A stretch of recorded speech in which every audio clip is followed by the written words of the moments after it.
اما بعد فاعوذ باللہ من الشیطان الرجیم بسم اللہ الرحمن الرحیم وَتَرَى الْجِبَالَ تَحْسَبُهَا جَامِدَةً وَهِيَ تَمُرُّ مَرَّ السَّحَابِ صُنْعَ اللَّهِ الَّذِي أَتْقَنَ كُلَّ شَيْءٍ إِنَّهُ خَبِيرٌ بِمَا تَفْعَلُونَ۔ یہ 20واں سپارہ ہے اور سورۃ نمل جس کی آیت نمبر 88 ہے۔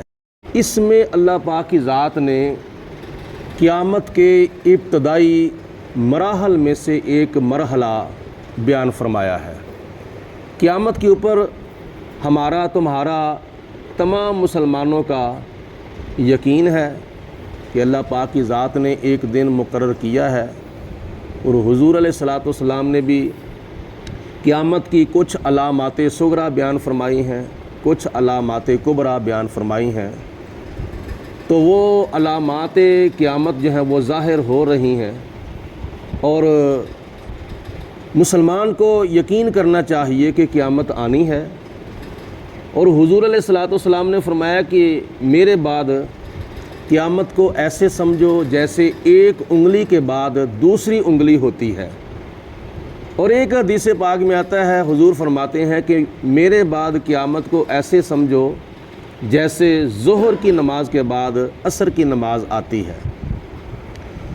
تو قیامت آنے سے پہلے ہمیں تمہیں سب کو اپنی عاقبت اور اپنی آخرت کو سنوارنا ہوگا، اور قیامت کے دن اللہ پاک کی ذات نے ہمارا حساب و کتاب لینا ہے، اور ہمیں ہماری زندگی کے ایک ایک لمحے کی خدا کی ذات نے خبر دینی ہے کہ تو نے یہ کام کیا ہے، تو نے یہ کام کیا ہے۔ اللہ تعالیٰ ارشاد فرماتا ہے وَتَرَى الْجِبَالَ، اے قرآن پڑھنے والے، اے مخاطب، ایک وقت ایسا آئے گا قیامت کے دن تو دیکھے گا اپنی آنکھوں سے کہ پہاڑ جو ہے تَحْسَبُهَا جَامِدَةً اپنی جگہ پہ ٹھہرے ہوں گے، یعنی تیری آنکھیں جو ہیں وہ دیکھ کر یہ گمان تو کرے گا، تو خیال کرے گا کہ پہاڑ اپنی اپنی جگہ پہ جمے ہوئے ہیں، اپنی اپنی جگہ پہ ٹھہرے ہوئے ہیں، لیکن حقیقت میں وہ ٹھہرے نہیں ہوں گے۔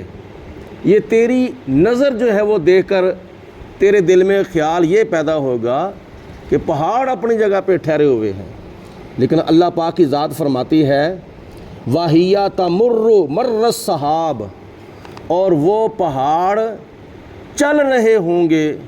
کیسے چل رہے ہوں گے؟ مَرَّ السَّحَابِ، جیسے بادل چلتے ہیں۔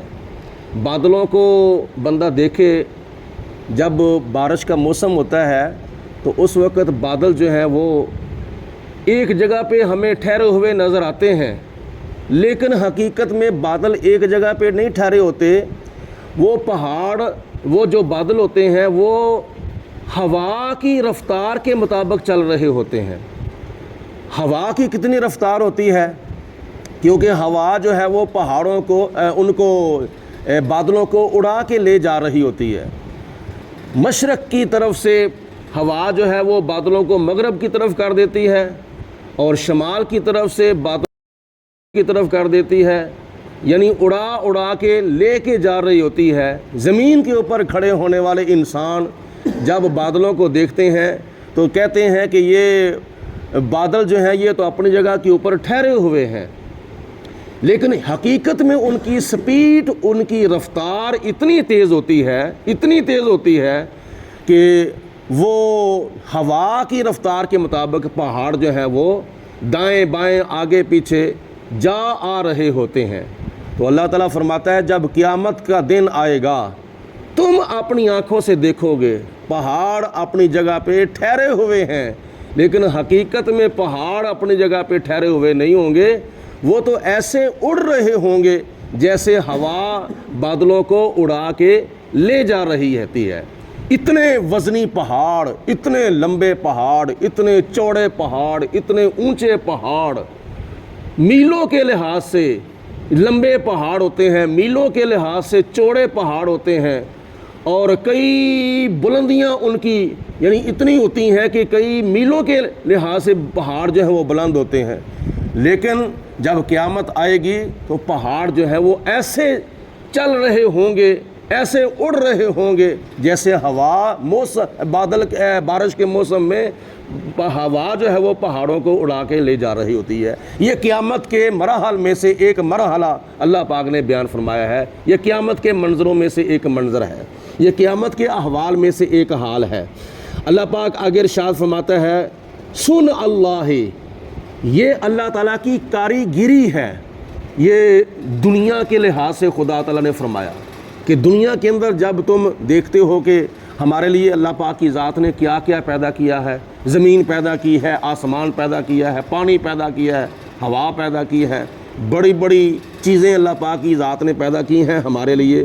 سن اللہ، یہ اللہ تعالیٰ کی کاریگری ہے، یہ خدا کی قدرت ہے، یہ اللہ تبارک و تعالیٰ کی قدرت کے کئی کرشمے ہیں کہ یہ خدا تعالیٰ کی قدرت کے کئی مراحل ہیں۔ الذی اتقن کل شیء، کہ خدا کی ذات نے اپنی حکمت سے تمام چیزوں کو طاقت کے ساتھ پیدا کیا ہے، اتنی طاقت کے ساتھ پیدا کیا ہے۔